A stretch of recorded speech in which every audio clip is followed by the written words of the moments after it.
the future. How will the world look like in 10, 20, 100 years? This question has captured the imagination of numerous people spanning generations, and League of Legends is no exception. That's why in today's video we'll take a look at what people in 2013 thought League will look like now in 2023.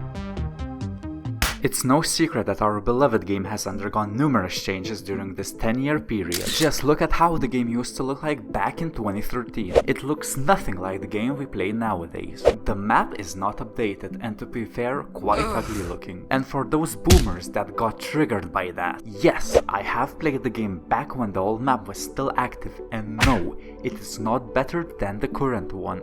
Don't let nostalgia cloud your judgment. Anyways, just take a look at the minimap.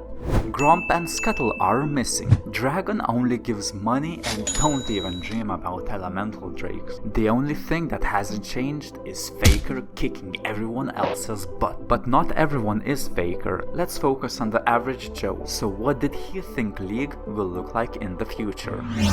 To answer this question, let's take a look at a Reddit post dating all the way back to February the 3rd, 2013. It's titled r/League of Legends in 10 years and consists of a single image predicting the front page of the League Reddit page in 2023. And before we jump into the predictions made in the post, could we first please appreciate how goofy the Reddit overlay looks? I mean, it just screams 2010 internet. The only thing missing is Gangnam Style playing in the background. Anyways, to kick things off, at the top of the page we find TSM versus Team McDonald's tonight live on ESPN at 8 PM, cast by Damon and Shaquille O'Neal. Yeah, about that. League hasn't become as mainstream as predicted in the past, but I can see where this is coming from. I mean, the Season 3 Worlds was held at the freaking Staples Center, and the viewership of the tournament was crazy. As per GameSpot, 32 million people watched the tournament,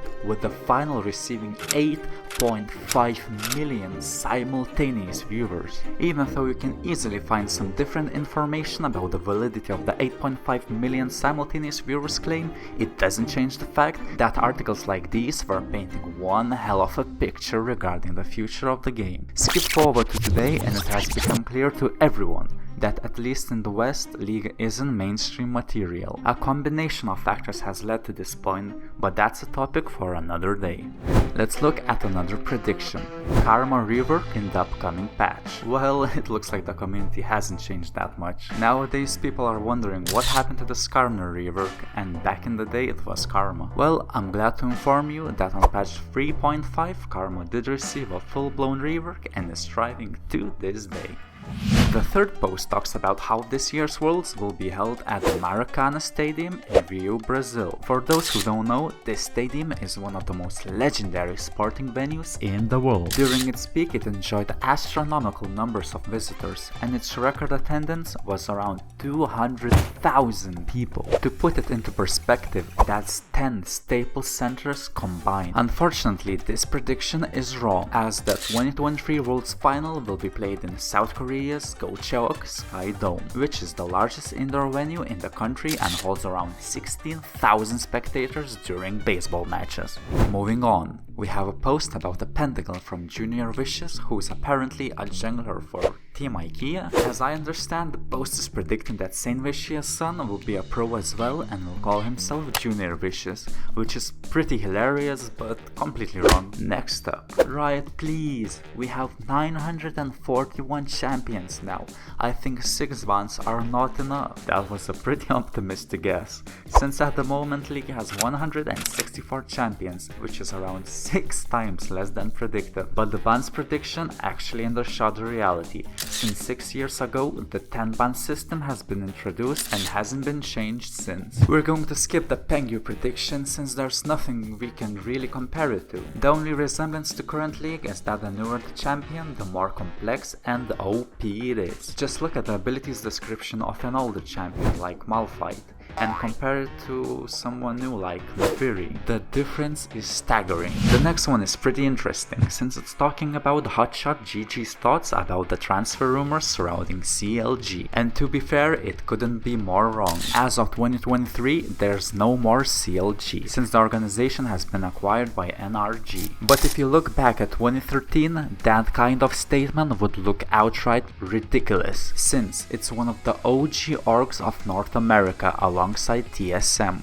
But hey, this year hasn't been too kind to neither of these teams. Okay, now this one is one heck of a prediction. Today I learned 10 years ago there was a game mode called Dominion, where you had to capture points to win. How many of you actually remember or have played this bad boy? I remember looking for custom games and playing hide and seek on this map at 2 AM during school nights, and every single time it was a blast. Of course, if you play the game mode the intended way, capturing points and defending checkpoints, it becomes less fun, and I think this might explain why it was eventually removed from the game in 2016. But Riot, if you bring back Dominion even for a limited time, I don't think people would complain, but maybe this time make hide and seek the default mode. Okay, the next post that really caught my interest is about Teemo being removed from the game, and it's so funny looking back at 2013 and Teemo being the champion everyone hates. Correct me if I'm wrong, but at least I feel like Teemo doesn't really get that much hate nowadays, and it's understandable, since Riot has released a ton of new champions that have way more obnoxious mechanics than simply blinding you and going invisible once in a while. But if you played the game back in the day, boy oh boy, it felt like picking Teemo was the biggest sin you could commit, and to be fair, I think that's why people loved playing him. Okay, now this prediction blew my mind a little, so listen up. The Tyrone Flats map 5v5v5v5 is a bit bugged at the moment. Blue and white Baron Ash respawn too soon. I mean, by no means is it correct, but we do have the 2v2v2v2 arena game mode now, so it kinda predicted the future. My peanut-sized brain couldn't have dreamed of a game mode that has 4 separate teams back in 2013, but it looks like someone had the creative capacity to think of such a game mode, so big kudos from me. Speaking of peanut-sized brains, apparently Freak should be running for the Senate in the state of Massachusetts with a campaign slogan of "Unemployment does tons of damage to our economy." So vote for Freak and you'll have a chance to win up to 10,000 Riot points. Okay, I made the last part up, but I mean it doesn't make the thing any more ridiculous than it already is. Also, it is important to know that Freak was way bigger back in the day than he is now. If you said NLCS, the first thing that would pop into people's head would be Freak. While we're on the topic of League of Legends taking over the world, apparently we should be able to use RP to pay for everyday things by now. Imagine working for a whole month just to find 1,000 Riot points in your bank account at the end of it. What kind of a sick joke is that? And I can bet that Riot would still find a way to screw us over, with some elaborate scheme that makes you purchase RP using RP and paying double in the process. Anyways, while the list was not accurate at all for most of the time, I still had a blast reading these predictions that are 10 years old, and I just can't wrap my head around how long League has stayed relevant for. It's nuts. And before we look at the final prediction, please consider subscribing and liking the video. It would mean the world to me if you do. So, for the final prediction we have ranked queues disabled for Belgian and French players. While it's not true, it's funny to see that nothing has changed and people are still complaining about players from other regions. So, to sum up, we can safely say that the Ancient League players from 2013 are not too different from us now. We're still crying over new champions being OP, reworks being late, and those darn, insert random country here, being so annoying. Thank you for being a part of this wonderful journey into the past, and see you in the next video.